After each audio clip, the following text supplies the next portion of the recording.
I continued to research and would eventually move from the territory of New York to North Carolina. By that time, I was ready to nationalize, so I thought. I had sent my notice of name change, which was sometime around last December. Once I came to Charlotte, I felt isolated and alone. All my friends were back home and I had to start over. But during this time of isolation is when my studies really began to flourish and still are.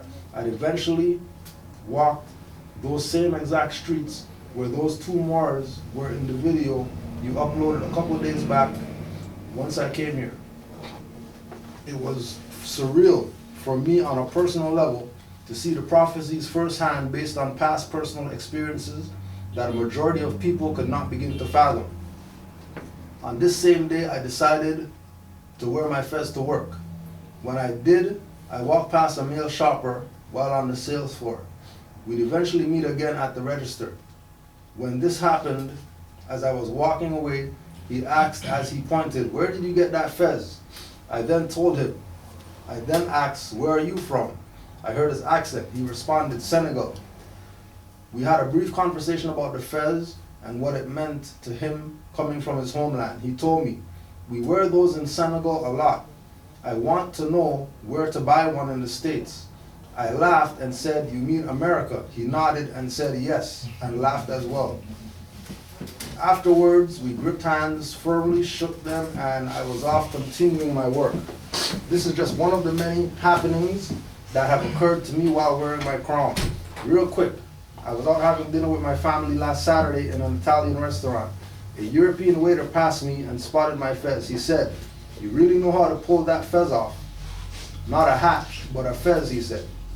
Nationality is the order of the day. I'm still learning, still studying Islam. Right? So first-hand accounts. Because Moors have an impact on history that until you research it, you're not really gonna grasp how much our ancestors influenced the entire world, and that everybody knows who the Moors are except Moors that are unconscious in the Americas, specifically North America.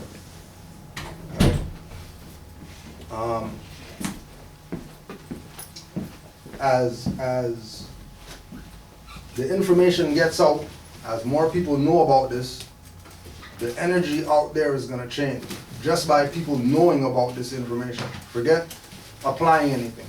Just people knowing about this, it's going to have a ripple effect out there that's going to be like some supernova or whatever.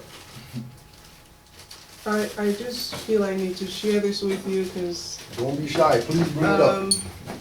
I'm doing a criminal lawsuit against an ex-landlord, and they gave me a list of lawyers that I can choose, and one just stood out because his name had Mohammed in it. So, can you hear me back there? Yeah, I mean. So I went to see him, and he looked really young, and I thought, oh my God, this young guy, what's he going to be able to do for me?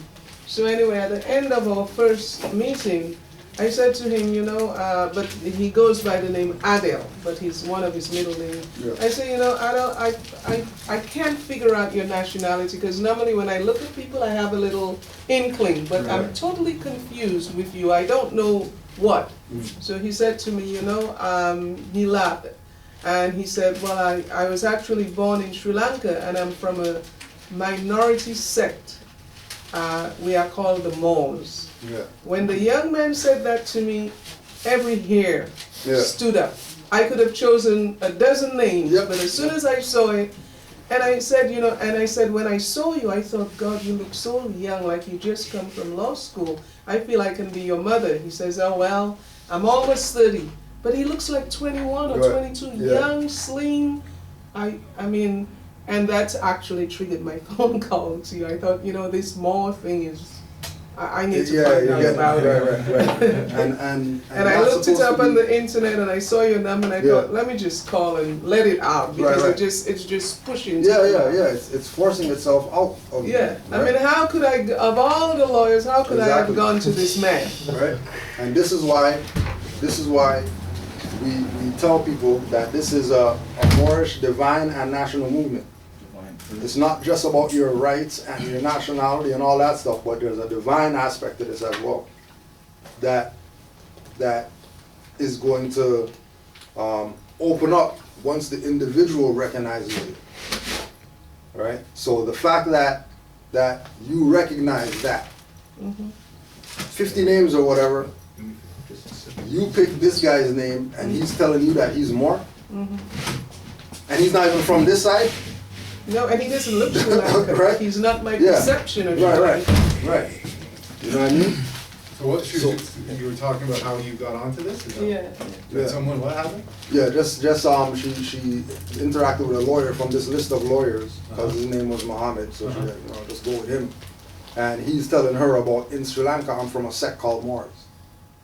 This is why I told you, and I told him that when you mentioned Moabite, that I got, you see, this is still happening, goosebumps on my arm. Right. That's because this is the spirit coming back, not the spirit of going to the church, Jesus. Right. This is the true spirit, which is what he was talking about, the divine. Not And the talking in tongues. just going spirit back and all that. again, my daughter had a piano teacher, and he has a huge picture of that. And when she was very little, like Look, 3 this or one, 4, Cujo, Yeah. this one. I used to, I have to yeah, sit yeah. with her while Yeah. she's taking her lessons. And I used to stare at that picture, like just looking at all the little details. And when she's I saw done, when you came in, you were staring at it. yeah, and when she's done her piano lesson, he's like, oh, I'm done. I'm like, oh, half an hour's gone, and I'm still staring, looking Right. for. So you're coming home. Different That's what I was things. trying to tell you, you're home. I gotta, before you go, Yeah, Mark. we were talking about referring to like everybody else know who we are except for ourselves, except for our people. And I went to some place to eat with my daughter and her friend. It was her birthday, and so we're there at the restaurant. I think it was Milestone, and we're there, and then we're eating and everybody. So it was like separate bills. So I said, just make it one bill, so then I'll just use my nationality, Right. my card, and then we Tax off get for our tax everybody. out. So, but just to go back a bit, it was it was a so-called native Indian that was serving us. So she was very nice at first. You know what I mean, very nice, very dealing with us properly. So when I showed her my card, she said, "Okay, I have to get my manager." The manager was a native Indian as well. Yeah. So the manager came, and the manager was make sure that we're good and everything. So at the end of the day, before I could tell them that we want one bill, she came with separate bills and said that everybody could get all tax off with the separate bills. Yeah. Everybody. Yeah. Not just me who presented it as the Right, card right. holder, Yeah. but he said everybody at the table. There's like 4 or 5 three Right. different bills, Right. And one national. one national. Yeah. Right. So they recognize that They recognize that we're all national. all of us and- are Exactly. national. Right. And that's the natives, so-called natives. Yeah. Right. So that means that they even know that we're not Negro black colored. That we're the actual indigenous, because only indigenous people get taxes off, and nobody else is getting that. So if this so-called Native American, straight hair, looking like pale or whatever like that, is recognizing that, oh, all these dark-skinned people here, they got taxes off. All those people should have been like, join this class. No, actually, my daughter's boyfriend says he's the king. Like he was running joke like, yeah, the king is here, you know. Mm. So it's like, I mean, I was just like, I thought it was kind of funny, but Right? it was just a good tool for them to see, like, without even having to be preaching with them, then or trying to always in their ear, they see Yeah. for themselves, and they saw that. You know what I mean? So, Right. so with something like this, isn't that a case, like you were saying before, case law? Can we use that as case in building? But you're using that in real time in one incident, right? Yeah. There would have to, for that, what I'm talking about is when you're looking at the so-called court systems, that would then be, that decision would then go into would go into what would be called case law, right? And that would then go into, there's books, that's where the lawyers go to. They go to a place where they have case law. But And then, if that was acknowledged at a certain time right, that jurisdiction, right. then it's like, okay, it's done over here, and we have proof of the fact of the matter. Well, And we're bringing it over into this area now. like for example, in a different location. yeah, for example, the aspect of the case law would be the receipt. The receipt, okay, there you go, proof of, yeah. That would be the case law. Yeah. Bring that to the next. Yeah. slide. So you're taking that and Yes. you're using the receipt as confirmation that, oh, look, well, this Yeah. worked, these guys did it, so Yes. that means you could do it. Yeah. It's the exact same thing that they would be doing with case law. Right. That they would say, well, okay, well, this case says you don't need a license, Yeah. you don't need insurance, you don't need ownership. Mhm. All you need to do is respect everybody else's rights and don't violate anybody. Yeah. All right, if that's what the case law says, then that should be the standard for everybody. That's right. Right? Yeah. that's- But then, if they don't tell people about case law, and then people's mentality is, oh, well, you have to be a lawyer to have a law dictionary, and you have to be a lawyer to, you know what I mean, write writs.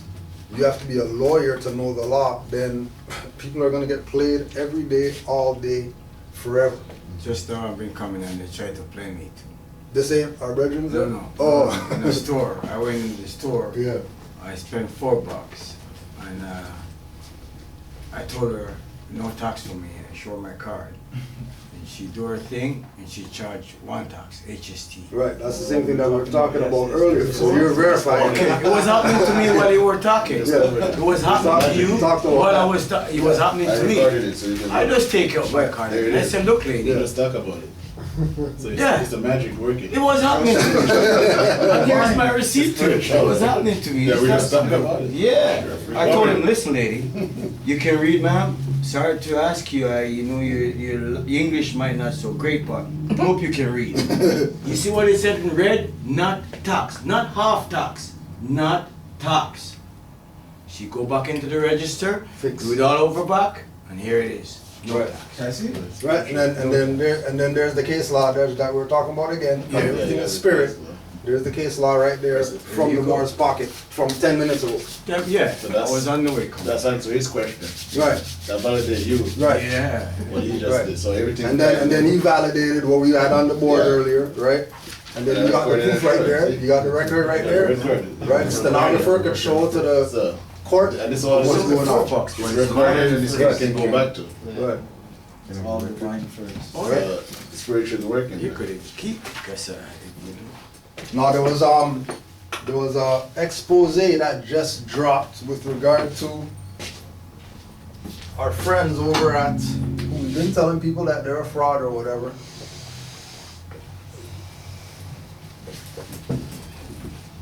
Amexa Moore Empire.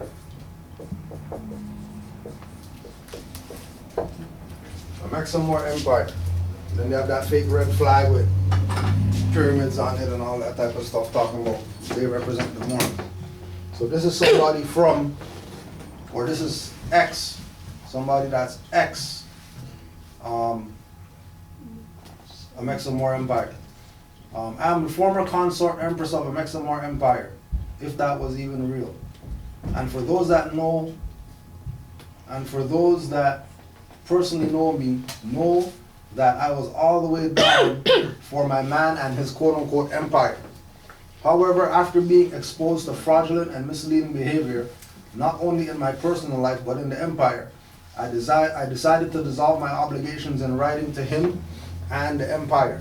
I admit it was more personal because he is an unfit husband. He has encouraged me to get on Section 8, which is projects or whatever, when he couldn't provide shelter for me and had me collecting food stamps from time to time to help feed him. This is the empire people now, remember? Right, that they're telling Moors that they're the empire, they have all this stuff all over the world and all that. Bring us here silver and then we'll do whatever. Even taking the food stamps to shop on his own. I have cried because he even had me staying at a roach-infested hotel because he couldn't afford anything better. I knew I deserved better, but I said to myself, this is the sacrifice I must make for the greater good.